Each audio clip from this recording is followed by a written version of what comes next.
Hi guys, it's Jess from Honest Fiction and welcome back to my channel. In today's video, I am going to be sharing my March wrap-up.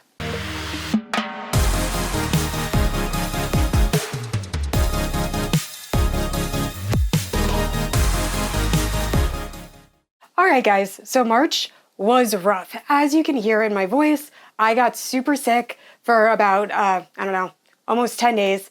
In March, I had the flu and strep simultaneously, had to go to the ER. It was not fun, and my reading really suffered. So I was on pace to read a decent amount of books in March. I was flying through books, and then I got sick. So I was also having like some crazy fever dreams. So I just could not read while I was sick because it was wild. So I just watched a lot of TV. But anyway, I read 7 or 8 books in March, and a lot of them were 5-star reads. I also think I found a new favorite fantasy romance series. It is so unbelievably good, and one of my most anticipated reads came out in March, and it did not disappoint. So I'm very excited to talk about that book with you guys. Now, if you're unfamiliar with my channel, I post new videos every Wednesday and Sunday. If you haven't yet, please like and subscribe. You can also hit that notification bell to be notified whenever I post new bookish content. You can also check out my Instagram, Goodreads, and Patreon, all linked down below. With all that out of the way, let's talk about the books I read in March. Alright, so starting off with books I read for read-alongs or my Patreon. So the reason I said 7 or 8 books is because I am 3/4 of the way done Crown of Midnight, which is the second book in the Throne of Glass series. I'm currently hosting a read-along on my Patreon for all of the Throne of Glass books. So we will be reading 1 book a month leading up until August. Now, I did change that read-along a little bit. A lot of people said they didn't want to read Assassin's Blade where I had it in the reading order, so I took it out completely. So we're essentially just going to talk about Assassin's Blade in the last live show when we talked about Kingdom of Ash. But anyway, I am at 3/4 of the way finished Crown of Midnight. It is my second time reading it. However, I forgot so much that goes down in this book. Honestly, I forgot about like everything that happened in this book. So I honestly liked this a little bit more my second time around. Still don't love Selena Sardathian. She's really annoying, really full of herself. I much prefer her as she grows throughout this series. But overall, very happy to be redoing or rereading these books. And the live show for this is going to be taking place the Tuesday after this video comes out, and there will be a special guest appearance. So I am so excited, and it should be really fun. So if you're part of my Patreon, please join us. I will also have my Patreon link down in the description below. And next up is my Patreon book club pick for March. So every month we take a vote on what fantasy romance we want to read. And then over on the Discord, I have a forum where we can discuss the book. And then there's a live show at the end or the beginning of the following month where we talk about the book. So this month, or last month, we picked Curse of the Thorn King, and this is by Lisette Marshall, who is one of my favorite authors. She also wrote the Court of Blood and Binding series, which is a fantasy romance series that is absolutely amazing if you have not read it yet. But this is a Beauty and the Beast reimagining. We are following Briannis, and she is this high lady turned accidental assassin, and she is given a mission to kill the king of the Fae. So she breaks into his house. However, before she's able to kill him, she realizes that he has the power of kind of like voice control, where whatever he tells her to do, she has to do. So obviously her assassination attempt goes awry, and she is forced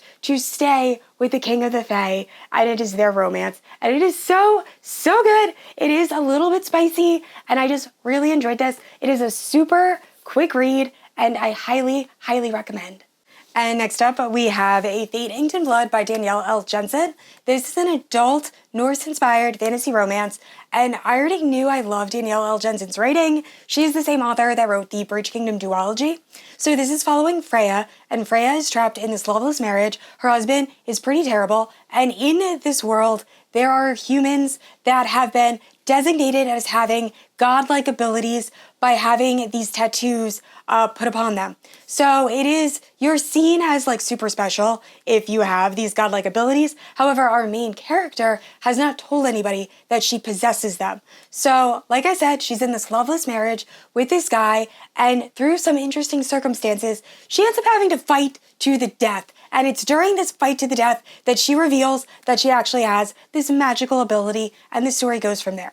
Now, I will say, I am a huge fan of Vikings and The Last Kingdom and shows like that, so I knew I was going to love this book, and oh my gosh, it did not disappoint. I thoroughly enjoyed this book. However, I do have some minor critiques. I will say the beginning of this book is very action-packed. It throws you right into the story, but that made the middle of this book kind of have a lull in terms of pacing. I feel like it really slowed down in the middle. I didn't mind it because, once again, I love Norse mythology, so I found it fascinating, but I can definitely see how there is a lot of action in the very beginning, then a little bit of a lull, and then we get back to the action. I felt like the romance was very reminiscent of From Blood and Ash, and I loved it. Super angsty, super kiss-already. So overall, I loved this book and thoroughly enjoyed it. I already said that, but if you have not picked this up yet, definitely check it out. And that brings me to my top read of the month. We have Spark of the Everflame by Penn. Now, if you are a fan of fantasy romance, and I am assuming you are, if you are watching this channel, you need to pause what you are reading and read this series. I am completely obsessed, and I have been trying not to use that word. However, for this series, I will make an exception.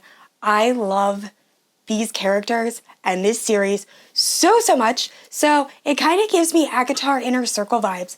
We are following Diem, and Diem lives in a world where there are mortals and there are descended. The descended are descended from gods, and they have these godlike abilities and rule over the mortals. Well, Diem is a mortal, and her mother was working for the descended and has gone missing. So throughout this book, Diem is trying to figure out what has happened to her mother. Now, Diem is also a healer like her mother, so she has to go in with the descended to help heal them when necessary. Now, Diem is also in a relationship with a mortal who wants to get revenge on the descended for the way the descended treat the humans. So there is a little bit of politics going on, but overall, I loved this first book. Now, I am halfway done. This second book might be my favorite read of the year. It's going to be really hard because I really love Redeeming 6. However, this second book is giving me the ACOTAR butterflies that I have not gotten in so long. So, highly recommend this series. You need to read it. All right, and this next book I actually read at the end of February. However, I didn't have a chance to talk about it in my wrap-up, so I figured I would talk about it in this wrap-up. So, We Have Bride by Ali Hazelwood. I can confidently say this is my favorite book by that author. I've read her STEM series, and I wasn't as big a fan. This is like Omegaverse light, or a good way to dip your feet into Omegaverse. I feel like it does a good job explaining all of the little aspects to Omegaverse that I didn't know. I started with Baby and the Late Night Howlers. Do not recommend. That is intense Omegaverse. This is like not quite that.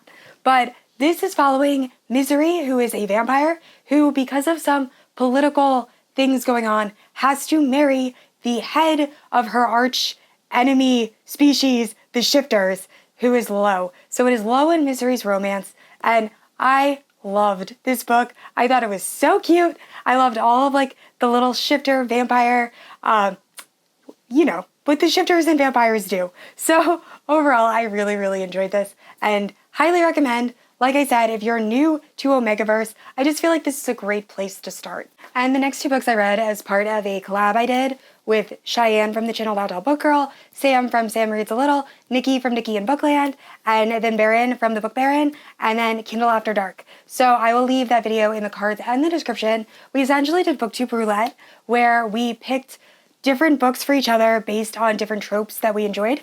So Cheyenne picked Arranged by R.K Lilley for me to read because I asked for an arranged marriage romance. And she delivered.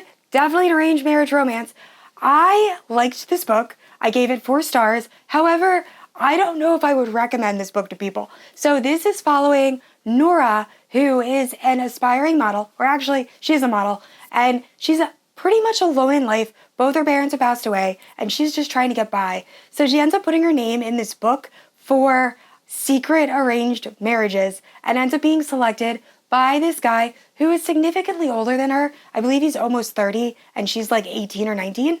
And he picks her to get married.